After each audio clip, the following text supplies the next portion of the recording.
So, hello students, welcome back to another question of Indian society. So, let's start our question. The question is, achieving sustainable growth with emphasis on environmental protection could come into conflict with poor people's needs in a country like India? Comment. So see, the theme is very simple, but no question is asked in complex manner. Basically, the question is asking, is it possible to maintain a balance between sustainable development and needs of poor people in a country like India, that is the developing country? So is it possible to balance these two things? This is the simple theme of the question. Okay. So first of all, let's break down how we will approach for this question. So basically the question is on sustainable development and poor people's need. So the very obvious introduction which you can write is about the sustainable development. Okay, you can provide the definition of sustainable development, and after that, if time permits, you can explain this paradox of that. Basically, as we did in the previous question, that if you are not getting anything, you can just decode the question, what the question is saying. So basically, you can explain the paradox that it is becoming nowadays it is becoming very difficult to balance the sustainable development policies with the and addressing poor people's need. It is becoming very difficult, and this we will discuss in our answer. So this can be your simple introduction. Now let's discuss the important dimensions which can be discussed in the body. So see, first dimension, as we done in previous question, that this question is also asking your opinion. So obviously you don't have to give the extreme opinion. So what will be the first dimension? That yes, there is conflict between environmental protection and poor people's need. What will be the second dimension?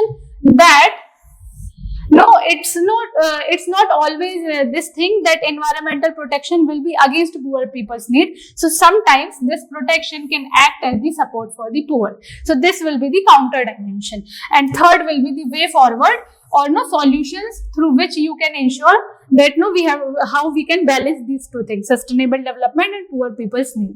Okay, and finally the conclusion. So the very good conclusion you can give is that the conflict which we are seeing in the question, this is not inevitable. We can address and we can balance both the dimensions. Okay, so in this way you can address this question. Now let's discuss how you will approach. Then I will provide you time to write the answer. So see, basically in the introduction you will provide the definition of sustainable development, very easy, or you can decode that the question is asking. Now let's discuss the dimension. So first dimension we will discuss is the conflict between environmental protection and poor people's need. So what all points are coming in your mind? That where have you seen the conflict between sustainable development policies and poor people's need? See, a very good thing is, just now we discussed the question on tribal development, and in tribal development we discussed about the displacement and rehabilitation. So same two examples I am taking from that answer only. See, the first thing we discussed tribal development was about the mining areas. Okay, and second thing what we discussed about the conservation of protected areas. Okay, so these 2 points I have taken from the answer on tribal development only. So see, let's discuss. For example, we are talking about the protected areas, and I have already discussed. For example, you are living in this area and this is the protected area, and government decided to expand the boundary of protected area, and now you are being displaced from this area, because government has to expand the boundary. Now what will happen? See, you were doing agriculture here, you were doing fishing here, you were doing hunting here. So all these things were source of your livelihood. Now you are being displaced to another area. So it will lead to loss of livelihood. So what is happening here? Government was expanding the boundary of protected area. So this was environmental protection, which is the first thing the question was asking, environmental protection. Now to ensure environmental protection, the government is displacing the population, the poor, which is leading to loss of livelihood. So what is happening? It is not addressing the need of poor people. So can you see the conflict? Okay, so very good example.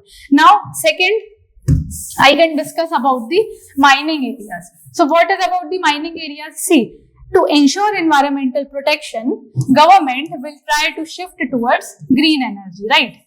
That is, government will try to phase out coal.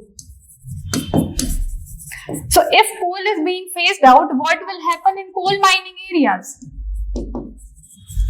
Because in these belts, the people are not dependent on these, coal mining occupation only. So what will happen about their jobs? What will happen? Okay. Another thing, since government is moving towards environmental protection, so government will try to reduce the pollution. And government will try to promote green energy.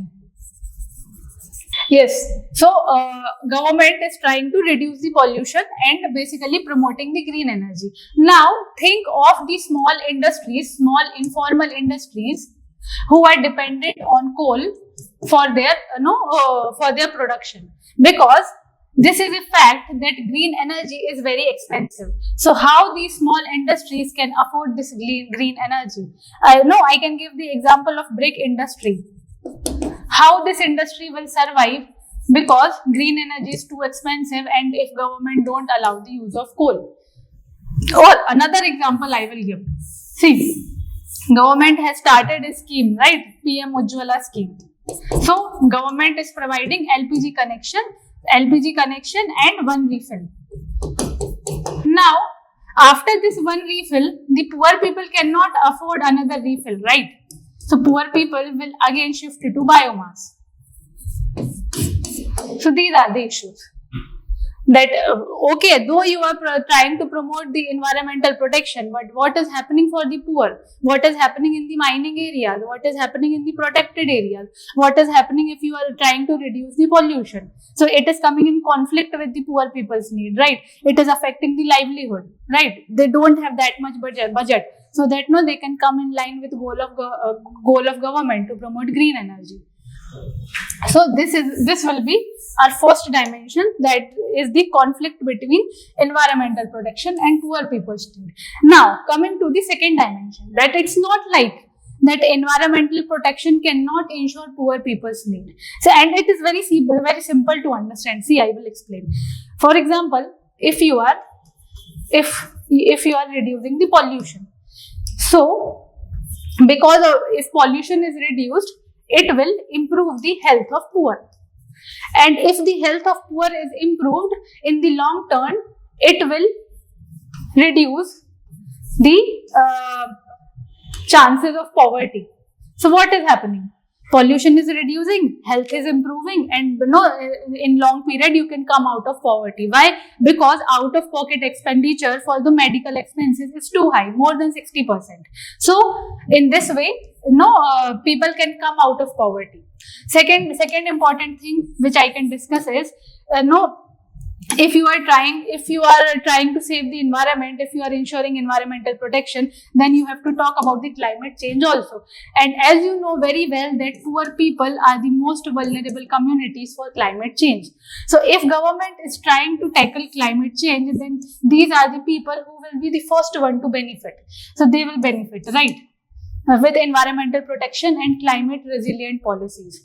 Now third thing, if government is trying to ensure environmental protection and government is trying to protect forest and forest land, then obviously the fertility of land will improve. And if fertility of land is improved, obviously the poor people will benefit because the agricultural fertility will improve, right? Fourth important thing, if government is promoting environmental protection, that is government is promoting sustainable agriculture, then also poor people will benefit, because then government will promote the production of millet. Government will promote the organic farming. And this production of millet, organic farming will create the jobs, will ensure income security. So again, it is helping poor people, right? Another example I will give how you can support this. If government is promoting green energy, that means government is promoting solar energy, government is promoting wind energy. So basically, these all sectors will create jobs, right? So you can say that the people who are in the coal mining regions and government is shutting down these coal mines, then these people can shift it to these new sectors, that is solar energy, wind energy sector. So what have you seen? That environmental protection is also ensured and support for the poor is also ensured. Okay. Now, so in this way you can provide the way forward. What will be the way forward? That okay, there are some issues, but still environmental protection is supporting the poor, and these are some of the points in which you can ensure that these things can happen very rapidly. For example, if I am talking about coal mines, so you can ask one point, okay, the people who are working in coal mining regions, immediately you cannot shift to solar or wind energy, right? Because they don't have that skill, that how they will work with new technology. So what will be the way forward? That provide them skills to work for the new technology. Okay. So these are the important things which you can discuss in your answer, and ultimately you can conclude. And what will be the very good conclusion? That the conflict with which the question is talking about, that conflict is can happen, but it's not inevitable. That means it is not unavoidable. We can avoid it. Okay, and how you can avoid it? You can write some of the government policies and you can provide some of your suggestions. So I have discussed the answer briefly, the structure of your answer. Now please pause the video, write your answer for 7 minutes, then we shall be discussing the detailed answer. Let's start. So as I have already discussed that since the question was on sustainable development, so simply you can define what is sustainable development. That is development that meets the need of present without compromising the ability of future generations to meet their need. Very simple definition. Okay.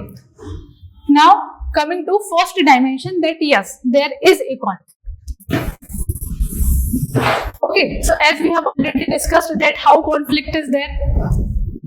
So see, first of all, we can discuss about the livelihood dependence on natural resources. Because see, someday government might ban you cannot cut trees in these regions, or you cannot do fishing in these regions. So what will happen? It will lead to loss of livelihood, right?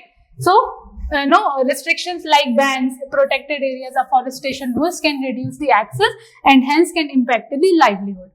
Okay, second important thing, cost of environmental regulations. So see, I have discussed an example about this. For example, the brick industry. That I know that green energy is important, but it is not affordable. So how the small industries, how the informal sector will survive? Okay. Next thing is about the displacement. We already discussed about the displacement, right? We took the example of conservation project.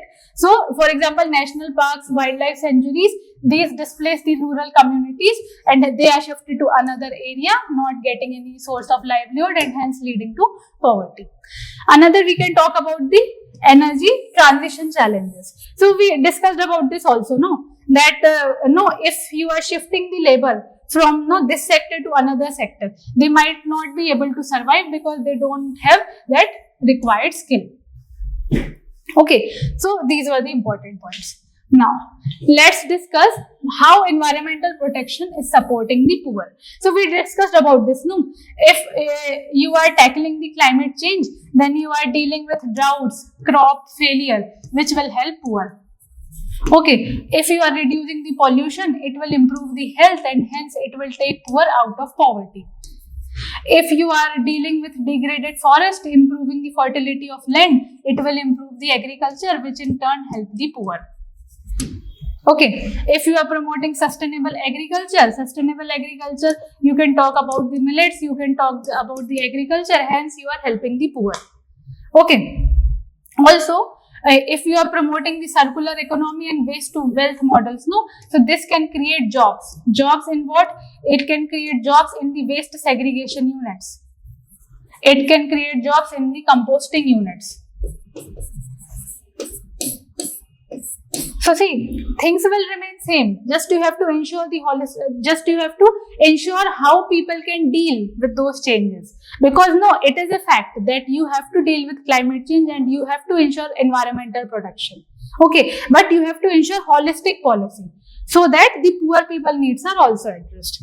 Now, Coming to the way forward or what can be done. So as I already discussed, no, that you have to provide the solutions that how you can combine sustainable development and poor people's needs. So first point can be the inclusive environmental governance. That means that the people must be involved in the policy making. The people must be provided the rights so as to address their issues. Now second is the just transition. So it is related to skill training only, that if you are transitioning to green energy, then workers must be provided the skills. Third, next thing, as we discussed about Ujjwala Yojana, so there is no money to refill, right? So government must ensure other cleaner source of energy so that poor can easily use. And these all things you can discuss. Also the sustainable development models, that is circular economy. So government must encourage the circular economy model. So these are some of the way forward. Now, very good conclusion. See, I got this very good conclusion. You can also write that please don't say that sustainable development thing is in conflict with the needs of the poor. It's not like that. The problem is with the policy. The problem is with the exclusionary policy. So you create such inclusionary policy so that the sustainable development can lead to inclusive growth. Okay, so for example, you can give the example also. For example, the organic farming in Sikkim. For example, some of the schemes of the government like PM Pranam scheme, the joint forest management committees. These all are the examples of sustainable development plus addressing the needs of poor. Okay, so in this way, you can conclude your answer. Now, so let's discuss once again that how you started this answer. So basically, you broke the question in two parts. So first part, you will say that yes, there is a conflict between sustainable development and poor's need. Second part, what you will say, no, but it's not always happening. So environmental protection is also supporting the poor, and you will provide 1, 2, 3, 4 points to justify that. And then you will provide the way forward. That how you can combine these two goals, that sustainable development is also ensuring the needs of the poor. And finally, you can conclude saying that this conflict is not inevitable, though it is difficult, but it is not inevitable. Okay, so in this way, you can write this question. So that's all for this question. Thank you.